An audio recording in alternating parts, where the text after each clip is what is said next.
அனைவருக்கும் வணக்கம் மக்களே. இப்போ நம்ம எதை பற்றி பார்க்க போகிறோம் அப்படின்னா, அப்படியே பாருங்களேன்.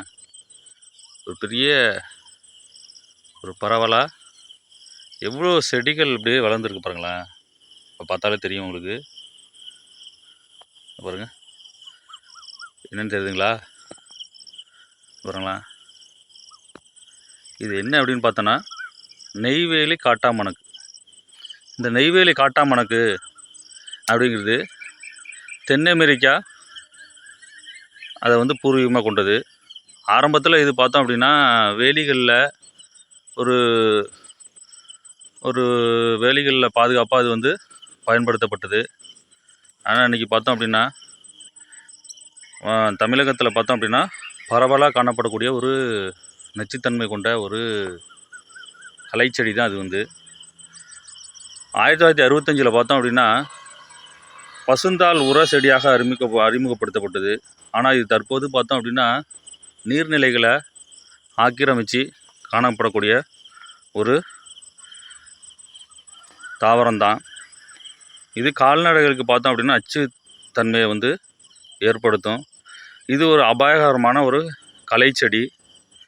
நிலத்தின் மேலே பார்த்தோம் அப்படின்னா பிணைஞ்சு வளரக்கூடிய ஒரு தாவரம்தான், படரக்கூடிய ஒரு தாவரம்தான். தண்டுகள் பாருங்களேன், தரையிலிருந்து இது மேல் நோக்கி வளரக்கூடிய ஒரு தாவரம். இது ஒரு 2.3 மீட்டர்லேருந்து ஒரு 4 மீட்ரு வளரக்கூடிய ஒரு தாவரம். இதோட பூக்கள் பாருங்களேன், பூக்கள் பாருங்கள், பார்க்குறதுக்கு அழகாக இருக்கும். பூக்கள் பாருங்களேன், அது மொட்டுகள் பூக்கள் பாருங்கள் எவ்வளோ அழகாக இருக்குது பாருங்களேன். வெண்மை நிறத்தில் கொஞ்சம் ஊதா நிறம் கலந்த வெள்ளை பூக்கள். இதோட பூ வந்து பாருங்கள் எவ்வளோ அழகாக இருக்குது பாருங்கள். இலைகள் பார்த்தோம் அப்படின்னா ரொம்ப பெரிதாக இருக்கும். இதோட குச்சிகள் பாருங்கள், குச்சிகள் பாருங்களேன் பச்சையாக இருக்குது பாருங்கள்.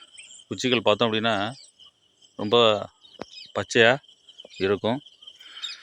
இதோட வளரிடம் பொதுவாக பார்த்தோம் அப்படின்னா இது பொதுவாக வந்து வாய்க்கால்கள்லேயும் குளங்கள் ஈரமான நிலப்பகுதிகளில் அடர்த்தியாக வளரக்கூடிய ஒரு தாவரம். பெரிய காடாக இருக்குது பாருங்கள். இது ஃபுல்லாக வந்து பார்த்தோம் அப்படின்னா ஆக்கிரமிப்பு தான். ஆறுகளில் குளங்களில் இது ஆக்கிரமிப்பு செய்து கொள்ளும். இதோட பாதிப்புகள்னு பார்த்தோம் அப்படின்னா இது இலையை வந்து ஆடு மாடுகள் மேயிறதுனால ஆடுகளுக்கும் மாடுகளுக்கும் கழிச்சல் ஏற்படும். அதோட இரத்த அணுக்கள் வந்து அழிவு ஏற்பட்டு ஆடு மாடுகள் வந்து இறந்து போயிடும். அந்த அளவுக்கு விஷத்தன்மை உள்ள ஒரு செடி தான். சுற்றுச்சூழலை அதிகமாக பாதிக்கும். இது நீர்நிலைகளை ஆக்கிரமித்து நீரோட்டத்தை தடுத்துரும். பாருங்கள், ஃபுல்லாக செடி அப்படியே படர்ந்து போயிருக்கு பாருங்களா.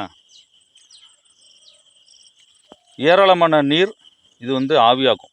நீர்நிலைகளை ஆக்கிரமித்து குளங்கள் ஆக்கிரமித்தனால அதில் உள்ள நீரை வந்து ஆவியாக்கும். இந்த காட்டாமணக்கு செடியை வந்து நம்ம கண்ட்ரோலே பண்ண முடியாது. அது எப்படி கண்ட்ரோல் பண்ணுறது அப்படின்னா, இந்த 2,4-D சோடியம் உப்பு அதை எடுத்துக்கிட்டு அதை 1 லிட்டர் நீரில் 2 கிராம் மருந்து அளவில் தெளித்து அதை அந்த செடி மேலே தெளித்தோம் அப்படின்னா இது அப்படியே பழுத்து அது ஆவியாக போயிடும். பழுத்து அப்படியே என்ன ஆகிடும்னா அப்படியே மக்கி போயிடும். இயற்கை வேளாண் விஞ்ஞானி நம்மாழ்வார் என்ன சொல்லியிருக்காருன்னா, இந்த இலைகளை வந்து நம்ம வயல்வெளிகளில் இதை வெட்டி போட்டு நம்ம அழிக்கிறதுனால சிறந்த பசுந்தாள் உரம். இந்த இலைத்தலைகள் வந்து அவ்வளோ சத்துக்கள் இருக்கும். அது வந்து சிறந்த பசுந்தாள் உரமாக வந்து பயன்படுது. தலைச்சத்தை அதிகரித்து இது வந்து டிஏபி உரம் போல் வந்து என்ன ஆகுனா செயல்படும். இதை வயல்கள்லேயும் நம்ம இந்த இலைத்தலைகளை வெட்டி போட்டு நல்ல எருவாக வந்து பயன்படுது. அதான் டிஏபி போல் நல்ல பசுந்தாள் உரமாக வந்து செயல்படுது. அதுக்கு நம்ம இதை வந்து பயன்படுத்தி கொள்ளலாம். மற்றபடி இது ஒரு ஆக்கிரமிப்பு செடி தான்.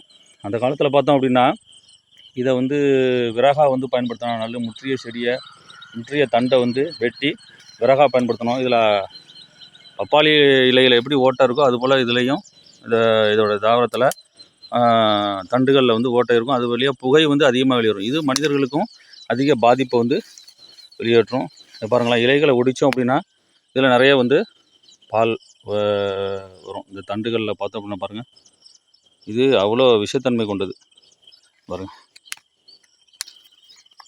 சாதாரண தாவரத்தை அப்படி முறிச்சாலே வந்து அதுலேருந்து வெண்மை நிற பால் வந்து வெளியேறும். இது எதுக்குமே வந்து பயன்படாத ஒரு தாவரம் தான். நன்றி, வணக்கம் மக்களே.